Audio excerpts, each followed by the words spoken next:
자꾸 정답은 가까이에 있는데 여러분 가슴에 손을 얹고 생각해보세요. 여러분이 웃기게 하고 싶고 여러분이 다큐로 가고 싶고 여러분이 진중한 사람처럼 보이고 싶어서 그렇게 진행하는 거 아닌가요?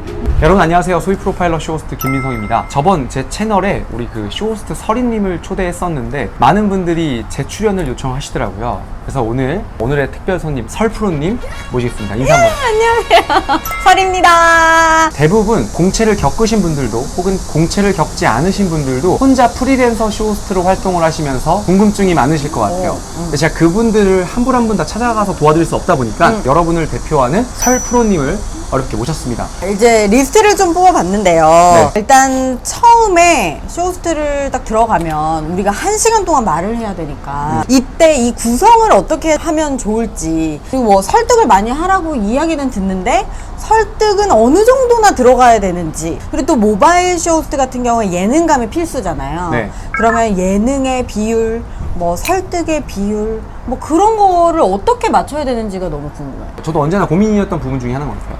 일단 첫 번째로 이 부분을 고민한다는 것 자체가 50점 이상 먹고 들어갑니다. 야. 여러분 고민하셔야 돼요. 정답을 먼저 말씀드리자면 정답은 그때그때 바뀌어야 됩니다. 많은 분들이 오해하시는 게 물건을 구매하는 사람이 우리의 고객이라고 착각해요. 우리의 고객은 나를 섭외하는 협력사의 대표 혹은 MD, 중간에 사이에 있는 그 벤더들 있죠. 에이전시 담당자가 연결. 저의 고객인 겁니다. 여러분 바꿔 생각하시면 돼요. 여러분이 어떻게 멘트를 하면 나에게 상품을 준 대표가 나를 초대한 에이전시의 얼굴과 어깨가 위로 올라갈지 행복할지 그거를 생각해야 되기 때문에 저 같은 경우는 미팅을 할 때 중간중간 입는 의상이나 컨셉이나 분위기나 이런 앞으로의 모든 방향을 꼭 협력사와 진행하는 진행자에게 둘 다 물어봅니다. 그래서 그 중간에 합의점을 찾아요. 이게 협력사한테만 말하면 협력사는 만족시켰는데 중간에 있는 벤더가 내가 마음에 안 들면 캐스팅이 안 되는 거죠. 벤더사는 내가 마음에 들었는데 제품을 공급해주는 협력사가 내가 마음에 안 들면 또 캐스팅이 안 되는 거예요. 우리는 벤더사가 없으니까 벤더사가 뭐예요? 에이전시. 에이전시, 우리 대행사. 네. 대행사라고 할 수 있죠. 네, 대행사. 한국말 사랑하겠습니다. 네, 그러니까 제일 중요한 건 대행사 안에서도 방송을 진행하는 PD와 제조사, 협력사, 이 물건을 담당하는 사람에게 의견을 적극 물어봅니다. 저 같은 경우는 네이버 쇼핑 라이브에서 기획 프로그램으로 하고 있는 워치 인사이드라는 프로그램을 할 때는 저는 3명한테 물어봐요. 같이 진행하는 인플루언서분, 그리고 그 네이버 쇼핑 라이브를 진행하는 담당 PD, 상품을 기획하는 업체, 이 세 분한테 물어봐요. 어떤 식으로 갈까요? 옷은 어떻게 입을까요? 분위기는 어떻게 하면 될까요? 정답은 그곳에 있습니다. 자꾸 정답은 가까이에 있는데 여러분 가슴에 손을 얹고 생각해보세요. 여러분이 웃기게 하고 싶고 여러분이 다큐로 가고 싶고 여러분이 진중한 사람처럼 보이고 싶어서 그렇게 진행하는 거 아닌가요? 여러분 그렇게 하면 절대 안 됩니다. 나 스스로가 좀 진중한 사람이고 싶어도 협력사가 예능처럼 하고 싶다고 하면 코에다가 흰색 묻히고 와야죠. 치아에다가 뭐 김 묻히고 와야죠. 맞네. 의상 우스꽝스러운 거 입어야죠. 자, 항상 업체, 대행사, 그리고 함께 진행하는 쇼호스트, 이 세 명과 대화를 많이 해서 내가 할 수 있는 최대치의 합의점을 찾아서 그 느낌으로 가면 돼요. 그러면 뭐 예능으로 해주세요, 뭐 아니면 와 오늘은 판매 방송입니다, 뭐 이런 이야기가 나왔으면 우리가 그 비율을 어떻게 해야 돼요? 그러니까 뭐 이성 소구, 감성 소구 뭐 이런 얘기 우리가 아카데미 다닐 때 많이 듣거든요. 그러면 그거를 어떻게 적절하게 해야 판매율이 올라갈지 그걸 늘 고민하거든요. 제일 중요한 건 우리 설프로님 물건 하나 팔 때마다 판매 일지 쓰시나요? 아니요. 무슨 판매일지? 저 같은 경우는 물건을 하나 방송을 하면은 매 방송은 아니지만 제가 조금 신경을 써야 된다, 잘 모르겠다 하는 방송은 방송을 하고 나서 무조건 일지를 씁니다. 이날 감정 소구는 어느 정도 했고 이성 소구는 어느 정도 했고 협력사의 눈치, 제조사의 눈치, 대행사의 눈치, 어느 정도 반응이었는지를 제가 느낀 바를 무조건 써놔요. 내가 써야 볼 수 있어요. 나는 감성적으로 했다고 생각하는데 대행사는 보는 고객들은 너무 이성적으로 한 거 아니야 이렇게 볼 수도 있단 말이죠. 그렇기 때문에 생각보다 내 말과 내 눈은 중립적이지 못합니다. 정말 중립적인 건 기록이거든요. 기록을 하고 하루 뒤나 이틀 뒤에 봐요. 그럼 그날의 감정과 흥분이 가라앉은 상태로 중립적인 입장으로 나의 행위를 볼 수 있거든요. 일단 첫 번째는 내가 방송마다 어떻게 행동했고 어떤 멘트를 했고 어떤 실수를 했는지 적는 게 중요합니다. 자, 본론으로 조금 더 들어가자고 한다면 상품에 따라 달라요. 가전, 그리고 컴퓨터, 그러니까 전자제품, 전기 꽂으면 돌아가는 것들 있죠. 쉽게 말해서 전기를 꽂아야 돼. 그러면은 이성으로 가는 게 맞아요. 왜냐? 스펙이 중요하거든요. 주방이 주부님들의 안방이라고 하죠. 누가 오면은 제일 먼저 보는 게 주방이죠. 그래서 얼만데, 스펙이 뭔데, AS를 얼마나 해줄 건데 구매로 이어지지 않는 거죠. 그래서 냉장고 이게 전력이 얼만데 냉장고 크기가 얼만데 크기를 알아야 사죠 여러분. 그러면 일단 이성적인 나열을 먼저 해야 된다. 필수다.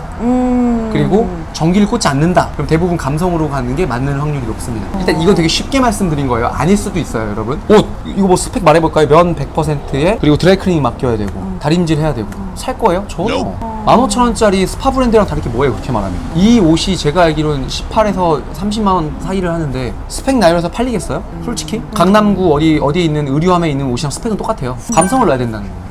여러분이 누굴 만났을 때 이마에다가 직업을 써놓고 다니는 게 아니죠. 그런데 여러분 돌아다닐 때 친구가 야 얘 쇼호스트야, 얘 네이버에 검색하면 나와, 이렇게 말해주는 친구가 있으면 얼마나 좋을까요? 옷은 나의 상태를 대신해서 말해주는 대변인입니다 라고 감성적인 게 들어가야 된다는 거죠.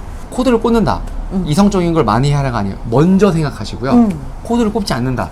감성적인 걸 조금 더 먼저 생각하세요. 사실 이걸 좀 세분화시켜서 공부하는 법이 있고 분석하는 법이 있는데 그건 9월 말에 제 책 나오거든요. 책 구매하시면 나오거든요. 저도 PPL 사야겠어. PPL 인생 아니겠어요? 사야겠어. 네. 알겠어요. 아 근데 이만큼이어도 뭔가 좀 정리가 되는 것 같아요. 좋아요. 알겠습니다. 다음 너무너무 질문 좋습니다. 또 있나요? 그럼요. 요즘에 저한테도 되게 많이 질문을 해주세요. 그러니까 쇼호스트라면 발음과 발성이 얼마나 중요한지, 그러니까 그게 꼭 돼야만 하는지, 그리고 뭐 좋은 발성을 가지고 있으면 더 캐스팅이 잘 되는지, 뭐 그런 거 되게 많이 물어보시거든요. 어떻게 생각하세요? 발성은 기본입니다. 발성이 안 되면 아무것도 안 돼요. 왜냐면 유튜브 같은 경우는 밑에 자막이 있죠. 후처리가 됩니다. 그리고 우리가 뉴스를 보다 보면은 언제 자막이 나오죠? 아나운서가 말할 때랑 리포터가 말할 때는 밑에 자막이 안 떠요. 언제 뜨는지 아세요? 영상 볼 때. 영상 볼 때도 안 뜰 때도 있어요. 그럼 뭐예요? 언제 뜨는 줄 아세요? 발음 발성 훈련이 안 된 인터뷰하는 사람들 할 때는 유독 그때만 밑에 자막이 뜨는 걸 볼 수 있을 겁니다. 여기만 봐도 힌트가 있어요 여러분. 유튜브나 이런 녹화 채널 같은 경우는 자막이 좀 뭉개지거나 전달이 안 되는 부분은 자막 처리하면 됩니다. 그런데 라이브 방송에 자막 넣는 거 보셨어요? 아니요. 여러분 지금 이게 55,600원 사실 거예요? 일단 마이크를 사세요. 라이브 커머스 방송할 때는 발성 같은 경우는 좋은 마이크를 사면은 충분히 캄프라치가 됩니다. 커버가 돼요. 근데 가끔 비용이 없는 대행사 같은 경우는 마이크 없이 방송을 하거든요. 그렇죠. 서리님처럼 아나운서 출신이어서 이런 기본기가 탄탄한 사람은 마이크가 없어도 돼요 솔직히. 자, 그리고 요즘에는 이제 모바일 쇼 쓰다 보면 인스타그램에 대한, 뭐 유튜브도 마찬가지고 이런 SNS에 대한 좀 니즈가 큰 것 같아요. 네. 근데 민성님 지금 팔로워 되게 많으시잖아요. 그렇죠. 그러니까 언제 어떻게 왜 내가 인스타를 좀 키워야겠다 이렇게 생각하신 거예요? 2015년 4월 4일. 오, 2015년. 2015년 4월 4일. 꽤 됐네. 한 7년 됐네. 이걸 제가 왜 기억을 한 줄 알아요? 제 첫 방송 날. 제가 현대홈쇼핑에 3월에 공채로 입사를 해서 4월 4일에 그때가 토요일에 낮에 아디다스 팬티를 첫 방송이었어요. 잊어버리지 않습니다. 그때 첫 셀카를 찍고 첫 게시물을 올린 뒤로부터 전 계속 올렸어요. 그때부터 SNS가 중요하다는 걸 인지를 했기 때문에 여러분 SNS는 나를 홍보하는 수단이에요. 근데 그걸 홍보하는 수단이라고만 알고 있으면 안 됩니다. 대한민국 사람의 80%가 SNS를 왜 하는 줄 아세요? 왜요? 자랑하고 싶었어요. 그걸 반대로 생각하면 SNS에 자랑을 하면 물론 너무 투머치면 그렇겠지만 SNS는 현실보다 내 자랑하는 거에 대해서 조금 더 관대하다입니다. 저도 사실 집에서 누워있지만 운동하는 사진을 올릴 때도 있고 저도 물론 책 읽는 게 너무 힘들지만 책 읽는 사진을 올릴 때도 있어요. 그게 저에 대한 자랑이고 광고 효과거든요. 여러분이 누굴 만나서 서리씨 저 어제 3시간 공부했어요. 재수없죠?